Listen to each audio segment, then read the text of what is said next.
Hey, yo, man, check it out. This is Black Deniro, a.k.a. D-Boy of the Year. And I want to give a special shout out to Mikey T, the movie star, man. Stay tuned, you dig?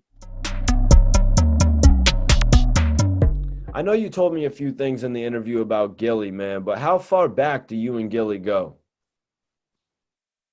I know Gilly since I've known him since 99. I used to see him. His sister used to talk to one of my homies, and up here, I just thought like nobody was fucking with me. And she just kept saying, this is the days we used to be in the car listening to our tape, everybody smoking. And she's like, put my brother in, my brother rap, my brother rap. Like, oh, nobody want to hear your brother. You know what I'm saying? And she put him in one day. I was like, damn, this nigga was crazy. That was the first time I ever heard, I think, um, Desert Eagle Metal in the door, pedal to the floor, that joint. And I'm like, this nigga voice, his delivery, his words was crazy. So I used to see him all the time. Adams Lane, bowling alley, different places, New York, Philly, Miami. We be in Miami. They standing, I'm standing in Delano. They stand in the hotel right next to it. This is throwback Jersey days. I'm down there with the throwbacks. So I used to see him. We was getting money. He knew I was getting money. I knew he was getting money. So we used to always see each other. And then he came down to the studio one time off the Hook Entertainment at 7th and Hoffman. It was him and I don't know if it was Bianca or something. It was him and just one other person. And we was all rapping. It was rapping. And I had just got finished getting a hernia operation. And so I couldn't stand up. And I sat down and I was rapping. And you know, when you have a big cipher and it's a lot of people, certain people gonna link after that cipher. And that's what happened with me and him. You know, he came down to do a feature for one of the lead artists, um, M3. We didn't really say too much at that point. But then when he came back for that cipher after that, that's when that was my chance to show this nigga like who I am. And we was rapping and we exchanged numbers. It was cool. All right, from there. And then, you know, my kids called Gilly Uncle Gil. I had one surprise party in my life ever that my woman had through me. He helped set it up. And I've got there, him and Titta was there. And like, we do everything together, man. I've been out to his home and where he live at. And, you know, me and Gil got a lot of history. A lot of history. So when Gillie started working with Cash Money, did that motivate you to see that Philly talent was actually getting the chance? Yeah, I didn't know Gil then, really. I knew him, but I didn't know him.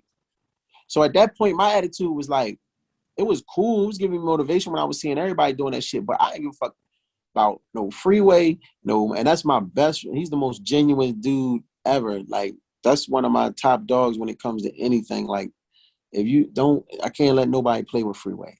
I ain't give a fuck about no Freeway, no Gillie, no Sigel, no. I ain't give a fuck about nobody. I was competitive. I didn't want to hear that. It would push me to get there, but I was on some shit like, man, ain't nobody fucking with me.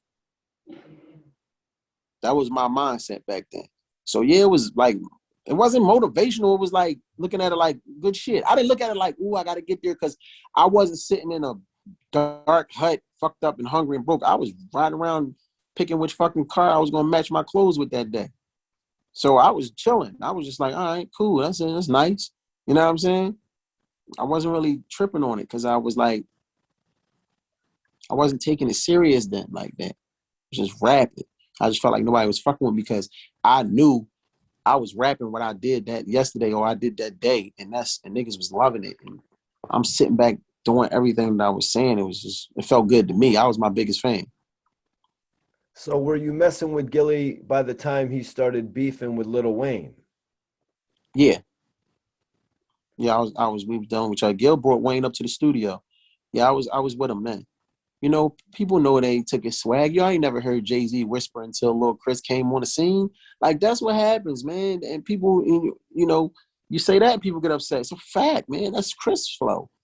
You know, so people, you know, Philly got a different aura with them. They got a different swag about them. So yeah, I was dealing with Gil, and Gil talk a lot of shit, so it wasn't nothing new. Like, every day we came in, it was some shit about Lil Wayne, talking every fucking day, because shit, he's still talking about it sometimes. So, you know what I mean? Even if he's joking about it right now, but I'd hear that shit for years, man. Gil, if you on his radar, he ain't letting up. He gonna talk all fucking every day about that shit. So Black Deniro, tell me about when Gilly the Kid brought Lil Wayne to the studio, though, man. That had to be epic.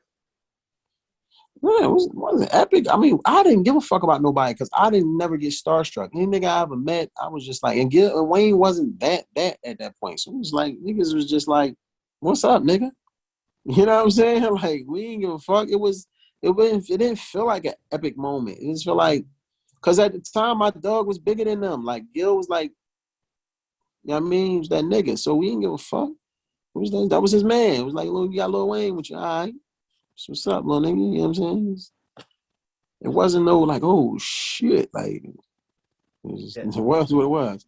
Damn, Gilly done brought everybody out to the studio then. Will Smith, everyone's Yeah, seen well, that I met a video. lot of people through Gil. I met a lot of people through Gil. Oh yeah, A lot man. of people, a lot of people. I met a lot of people on my own and through my own hard work, but I met a lot of people through them too. How was it back then when you were watching Gilly and Beanie Sigel in a cipher, though, man? How would you compare them to? I never actually saw them in a cipher together, but I was in ciphers with both of them on my own time.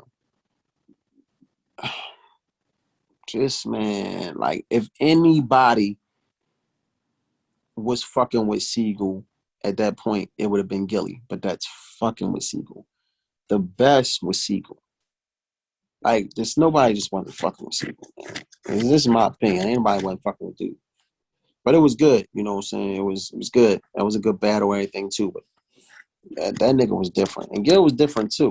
Gil had that charisma and all of that, but Sigel just was dark. And I was more dark. And Gil was gangster, but he was flashy. I was more dark back then, wearing all black.